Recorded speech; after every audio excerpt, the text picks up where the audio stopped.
Hello. അസ്സലാമു അലൈക്കും മോനെ, ഈദ് മുബാറക്. വലൈക്കും അസ്സലാം, ഈദ് മുബാറക്. എന്തല്ല?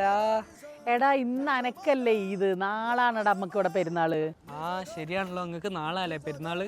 ആടാ ഇപ്രാവശ്യം ആദ്യമായിട്ടാണ് വല്യമ്മല്ലാത്തൊരു പെരുന്നാള്. അത്ര ഒരു രസം തോന്നുന്നില്ലടാ. നമുക്ക് ഓർമ്മ ഉണ്ടോ, പണ്ട് വല്യമ്മ ഉണ്ടാകുമ്പോൾ നമ്മളെല്ലാവരും 2 ദിവസം മുമ്പേ തറവാട്ടിൽ പോവും. എന്നിട്ട് ഇന്നാണോ മാസം കാണുക, നാളാണോ മാസം കാണുക, നല്ല രസേനു. തക്ബീർ ഒല്ലുന്നോ കേട്ടിക്കും, മൊബൈൽ ഫോണും കുത്തി കുത്തി നോക്കും.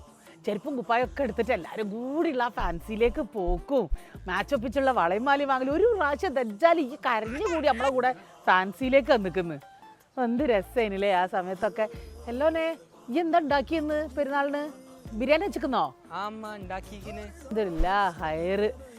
എന്തായാലും നിങ്ങൾക്ക് എല്ലാവർക്കും ഈ ഒരു പെരുന്നാൾ മിസ് ചെയ്യുന്നുണ്ടാവും. നാട്ടിലെ ഓർമ്മകളും എൻ്റെ വക ഈദ് മുബാറക്.